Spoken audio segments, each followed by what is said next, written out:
Donald Trump president হওয়ার পর থেকেই গত 6 মাসের বেশি সময় ধরে লাগাতার নিম্নমুখী ভারত মার্কিন সম্পর্কে অপারেশন সিন্দুরের পর তো খোলাখুলিভাবে পাকিস্তানকে মুখ বন্ধ করে রেখেছে আমেরিকা। ভারতের সঙ্গে কূটনৈতিক দূরত্ব বাড়ানো ও পাকিস্তানের ঘনিষ্ঠতা যে নীতি ট্রাম্প নিয়েছে তা সমালোচিত হয়েছে আমেরিকার অন্দরেও। এর মাঝেই ট্রাম্পের ভূমিকা নিয়ে সরব হলেন আমেরিকার আন্তর্জাতিক কূটনৈতিক বিশেষজ্ঞ প্রফেসর ফ্রান্সিস ফুকুয়াম। তার দাবি, ডোনাল্ড ট্রাম্প নিজের স্বার্থের জন্য গোটা আমেরিকার স্বার্থকে জলাঞ্জলি দিয়েছেন। সাম্প্রতিক এক সাক্ষাৎকারে ট্রাম্প প্রশাসনের বিদেশনীতির তীব্র সমালোচনা করেন ফুকুয়ামা।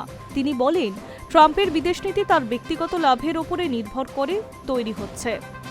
উদাহরণস্বরূপ, গত 20 থেকে 30 বছরে আমেরিকার যেসব সরকারই ক্ষমতায় এসেছে তারা ভারতের সঙ্গে সুসম্পর্ক মজবুত করার চেষ্টা করেছে, কারণ আমরা দক্ষিণ এশিয়ার চীনকে টক্কর দিতে চাই। কিন্তু ট্রাম্প মোদির সঙ্গে সম্পর্ক খারাপ করছেন কারণ উনি নোবেল শান্তি পুরস্কারে তাকে সমর্থন করেননি। ট্রাম্পের নির্দিষ্ট কোনো বৈদেশিক নীতিই নেই, কার্যত সেই কথাই স্পষ্ট করে প্রফেসর আরও বলেন, ট্রাম্পের এই সিদ্ধান্ত স্পষ্ট যে উনি ব্যক্তিগত লাভের জন্যই আমেরিকার স্বার্থকে ছুঁড়ে ফেলে দিয়েছেন। এই অবস্থায় কেউ যদি ভাবেন ট্রাম্পের বিশেষ বৈদেশিক নীতি রয়েছে, তবে তারা ভেবে কোনো কুল খুঁজে পাবেন না। ট্রাম্পের এই ব্যক্তিগত স্বার্থ প্রসঙ্গে এর আগেও নানা মত উঠে এসেছে। অভিযোগ উঠছে, ট্রাম্প নিজের ক্রিপ্টোকারেন্সি ব্যবসা বাড়াতে এবং পাকিস্তানের নিজের ব্যবসা বাড়াতে পাক প্রধানমন্ত্রী শাহবাজের সঙ্গে গোপন চুক্তি করেছেন। সেই ব্যবসায়িক স্বার্থ যাতে অক্ষুণ্ণ থাকে তা মাথায় রেখেই পাকিস্তানের প্রতি এত দরদ শিল্পপতি মার্কিন প্রেসিডেন্ট। উল্লেখ্য, পহেলগাঁও হামলার জবাবে পাকিস্তানের বিরুদ্ধে অপারেশন সিন্দুর শুরু করেছিল ভারত। এরপর 4 দিন ধরে যুদ্ধ চলে দুই দেশের।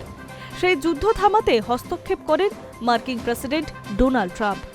ভারতের ঘোষণার আগেই যুদ্ধ থামানোর কৃতিত্ব নিয়ে সোশ্যাল মিডিয়ায় যুদ্ধবিরতির ঘোষণা করেন ট্রাম্প। যদিও ভারত সেই দাবি খারিজ করে জানায়, পাকিস্তানের অনুরোধে সম্মত হয়ে যুদ্ধ থামিয়েছে ভারত। পাকিস্তান অবশ্য ট্রাম্পকে ধন্যবাদ জানিয়ে যাবতীয় কৃতিত্ব ট্রাম্পকেই দিয়েছেন। অন্যদিকে মোদির সমর্থন না পেয়ে ভারতের ওপরে ক্ষুব্ধ হন ডোনাল্ড ট্রাম্প। এরপরেই দিল্লির ওপরে ক্ষোভ উগড়ে শুল্কের কোপ বসান ট্রাম্প। ফুকুয়ামার দাবি অনুযায়ী মোদি মাথা নত না করায় ব্যক্তিগত আক্রোশ থেকেই ভারতের সঙ্গে সুসম্পর্ক খারাপ করার দিকে এগিয়ে যাচ্ছে Donald Trump. Hi News network.